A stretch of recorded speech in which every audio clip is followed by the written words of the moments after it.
Here in the United States, it is Independence Day, July 4th, where we celebrate freedom and literally the birth of our country. And today, I want to talk to you about what that means to me as an African American in this country and how important I think this lesson is for all of us. So, welcome back to the Aha Moments, where every day I share the lessons I've learned in my work as a psychotherapist and in my life to inspire you to live your very best life.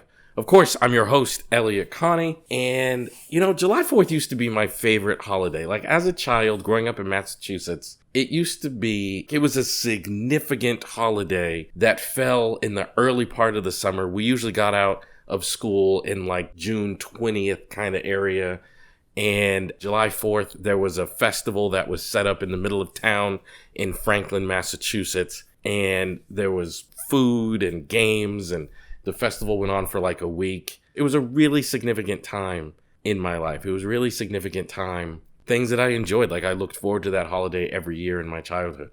But to be honest, I think as an African American, I have a complicated relationship with the idea of freedom, and I have a complicated relationship with the way that this country celebrates freedom. As a kid, I can remember being told this was the land of the free and the home of the brave, where one man individually can pursue happiness. And that document was written in the 1770s, and slavery was not abolished until 1863, and it was not enforced until 1865. You wonder, there was a 100-year period in this country where we celebrated freedom while owning slaves. And then as a kid, I wondered, and then the civil rights movement took place in the 1940s, 50s, and 60s. This is a country where we celebrate freedom, but we had race laws. We had Jim Crow laws in the American South where black people were not free to pursue education, job opportunities, literally had to sit in a separate place in the bus, had to drink out of a separate fountain. It was not a country of freedoms.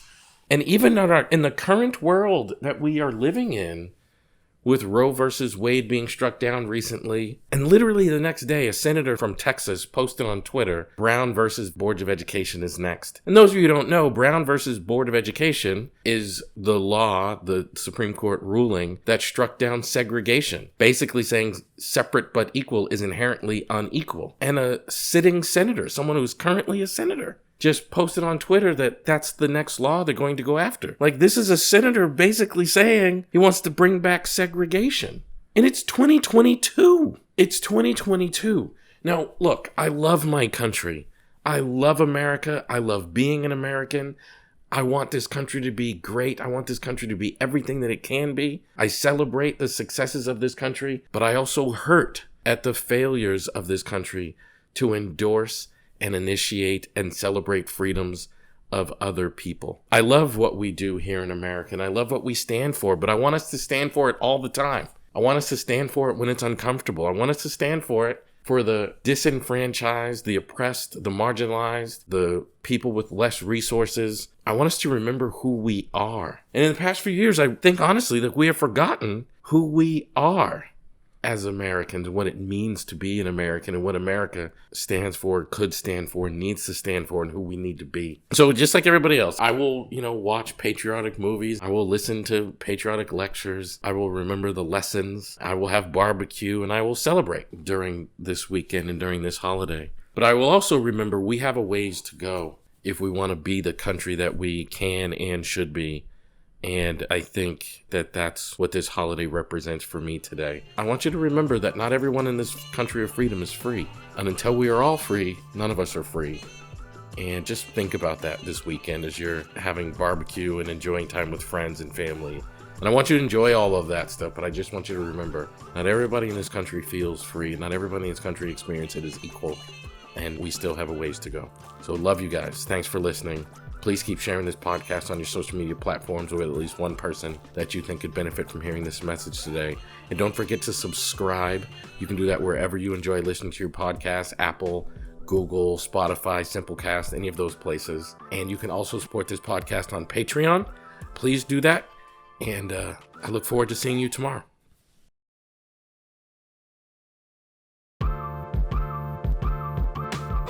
Being independent is what I would consider to be the most important skill, and for me, I had to develop it. My relationship with my father, I've talked about how abusive it was many times, but what I haven't really talked about is how oppressive it was and kind of took away my independence and how I had to fight to gain my independence back. And that's what today is going to be about as we continue our conversation about independence.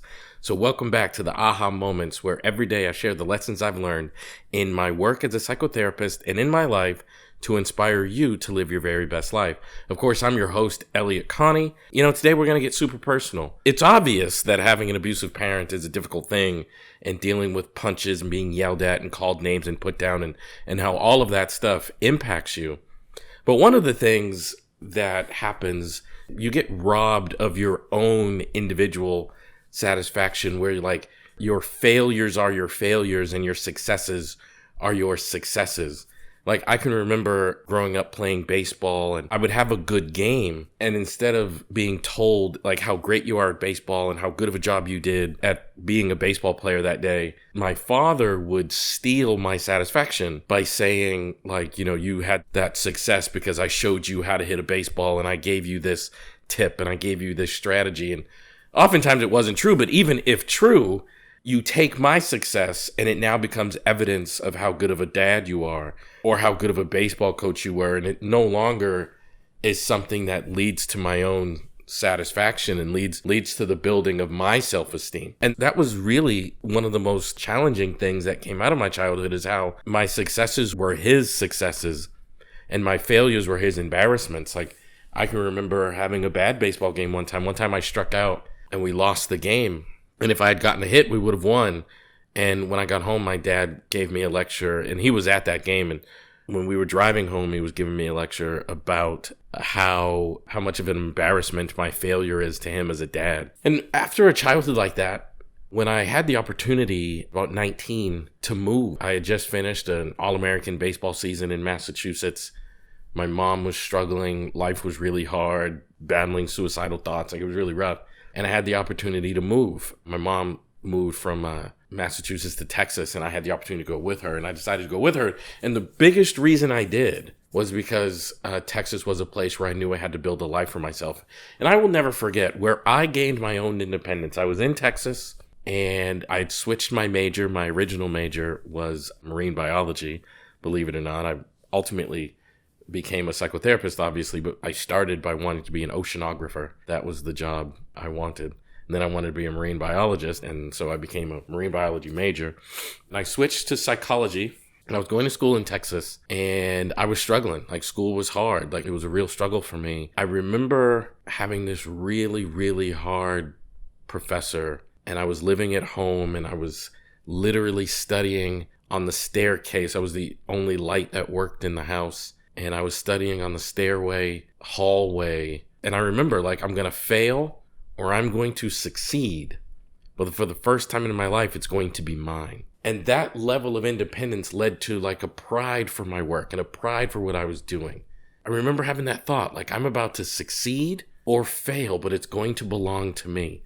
And it scared me, but it excited me. And I succeeded. It was a really hard class, but I got an A in that class. And I think that was the beginning of me building my own independence and me building my own level of self-efficacy, me building my own level of self-esteem, and has led to me becoming an adult that has a healthy sense of self and a healthy sense of self-belief. But I had to build it. It did not come easily to me. It was a hard-fought battle, but here I am on the other side of it. I have accomplished what I needed to accomplish because I feel good about who I am. But it came as a consequence of a struggle because I had to learn how to build that. And it started with me realizing, like, this is going to be the first thing in my life that if I succeed, I can't, like, no one's going to take the credit. And if I fail, I can't give the blame to anyone else. This belongs to me. And I now get excited about life. That was 25 years ago. And I now get excited about life still, about things that I know are going to belong to me. I'm going to succeed, I'm going to fail, but it's mine. And that's the biggest lesson I want you guys to get. Like, think about your life, how many things you do where you get the credit for the success and the blame for the failure, the amazing amount of control that gives you. That really is the hallmark of independence and freedom. And I hope all of you experience that. Love you guys. Thank you so much for listening to this podcast and sharing on your social media platforms. Please continue to do that and share it with at least one person that you think could benefit from hearing this message today. And don't forget to subscribe. You can do that wherever you enjoy listening to your podcasts, Apple, Google, Simplecast, Spotify, wherever it is. And you can also get bonus material by supporting this podcast on Patreon, which I hope you would do. And I look forward to seeing you tomorrow. Freedom is an interesting thing. And once we achieve it, we sometimes don't make the right choices with it. So I'm going to talk about freedom and what we can learn and how to make sure that once we achieve freedom, we are more likely to be successful and make the kind of choices that are in line with who we want to be. So first, I want to welcome you back to the aha moments, where every day I share the lessons I've learned in my work as a psychotherapist and in my life to inspire you to live your very best life. Of course, I'm your host, Elliott Connie, and I want to tell you a story. When I was in high school, there was this young girl that was the same grade as me, and we graduated from high school together, and she was really, really high ranking in our class. She was very, very high ranking in our class academically and most likely to succeed kind of personality. And actually, she was a grade below me, but anyway. She left high school and went to college, and everyone would have thought this person would have been super successful. But in high school, she had really controlling parents. And they were the type of parents that made choices for her and limited her ability to make choices. So now that she's away at school and living in a dorm, she doesn't have that anymore. Like, she's going to make choices based upon her own experiences and her own opportunities and her own things, all of the things. And it didn't take very long for her to start drinking, partying, hanging out with guys. And within a year, she was out of college and never went back. I often thought about that because I watched one of my friends went to college with her. And it was weird to see this person that was like so highly successful academically in high school and out of college a year later. It was a strange phenomenon to witness because I would have bet, just like everybody else, we would have bet the farm that this person would have been wildly successful, and they weren't.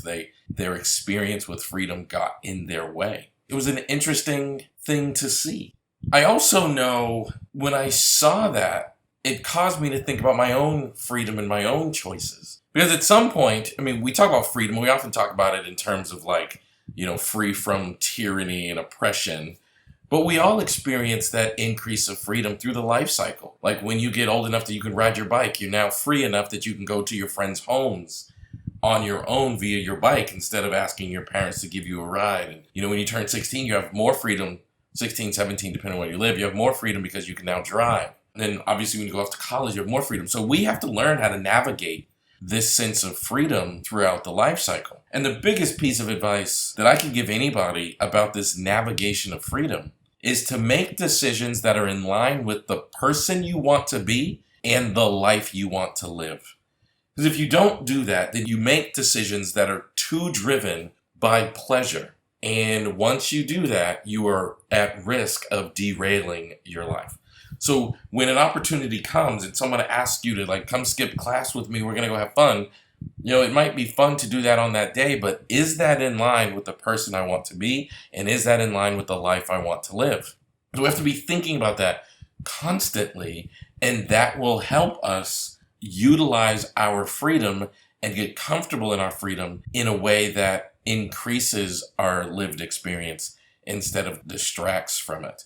And that's a big deal. That's a really, really big deal that you live your life that way. And I want to make sure that you guys understand that freedom is something all of us will have to deal with. We get an increased freedom as we age and as we grow and as we mature, but we still have to be able to manage that freedom appropriately so that we can do and be right. We can do the kinds of things that lead to the life we want to live, so we can be in line with who we want to be. That is what matters. That is what is important. And that is the lesson I have here for you today.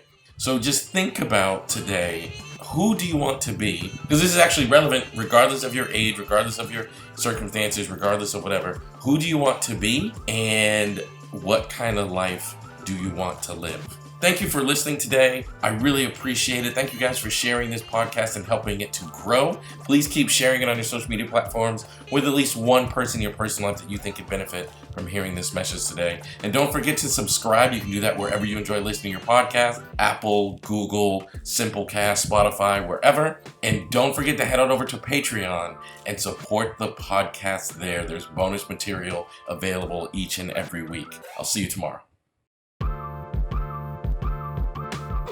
Here in America, when we talk about freedom, probably the biggest freedom that we talk about is freedom of speech.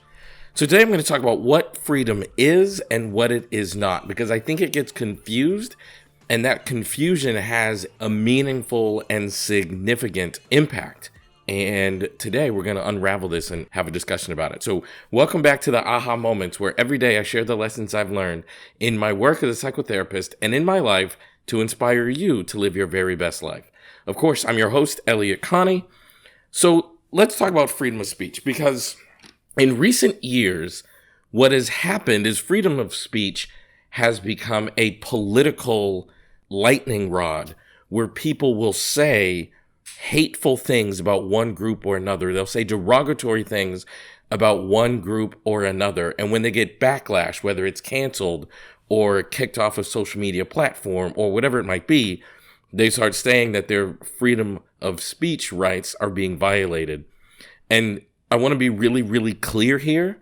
Freedom of speech does not protect hate speech. That's not what freedom of speech is about. So I'm going to read something really quickly. The First Amendment protects your right to speak free from government intervention. It doesn't protect you from consequences of that speech privately. That's what that law means. So let's take, for example, people who are spreading misinformation on Twitter. If I go to Twitter and I start saying untrue things, I start saying hateful things, and I start violating the rules of Twitter, whomever the owner of Twitter is within their rights to remove you from that platform, and your First Amendment rights are not being violated because your rights are only protected from government intervention.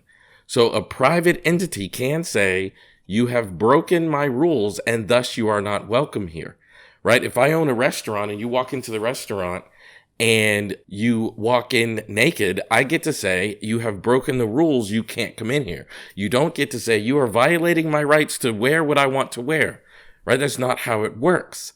Now, the reason I think this is so important to talk about is because I think people think freedom means I can do whatever I want, wherever I want, however I want. But that's not true, because you don't get to cause harm to people. There are laws that protect people from violence and attack and lies. There are laws that protect people from what ends up happening. And in the world in which we live, people have been subjected to attacks, and those attacks have become violent at times, and we need to protect those people. There's no other way to say it. We literally have people in the highest offices of government saying really, really horrible things. Like, I was watching the January 6th hearings recently, and there was a woman who was just an elections worker that the president of the United States attacked. And as a consequence of that, her and her mother have been living with death threats, as if they were somehow fraudsters and trying to job the election, getting their candidate to win. But they were just regular citizens doing their duty, doing their civil duty to show up and make sure this election would be handled properly.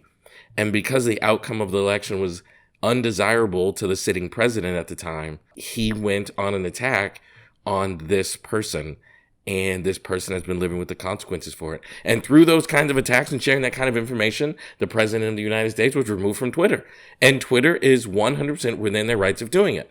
It is unbelievably frustrating to me when people go on social media and they start accusing Twitter of being, leftist, and you're kicking us off platforms and this really isn't free and all that stuff. That's ridiculous. It is absolutely insane to make those claims, because what you're actually saying is, I should be able to say inaccurate, hateful, and hurtful things without consequence. And that is not true. You cannot break the rules of private entities and expect to not have consequences. I don't understand how so many people misunderstand this very basic law, this very basic idea. But I hope today I have cleared this up and made it make more sense to the people who I think struggle to understand that you are subjected to consequences with private entities when you break their rules. So just think about that as you look around on social media and look around the world that we live in. I want you to think about that and call people out when they're saying, my First Amendment rights are being violated. Remind them that's not true, because private entities have every right to enforce their rules. Thank you so much for being here today. I know it's a sensitive topic, but I thought it was important, so that's why I wanted to cover this subject matter. So please share it on your social media platforms with at least one person that you think could benefit from hearing this message today. And don't forget to subscribe to this podcast. You can do that on Apple Podcasts, Google, Spotify, Simplecast, wherever it is you enjoy listening to your podcast. Don't forget to support this podcast on Patreon.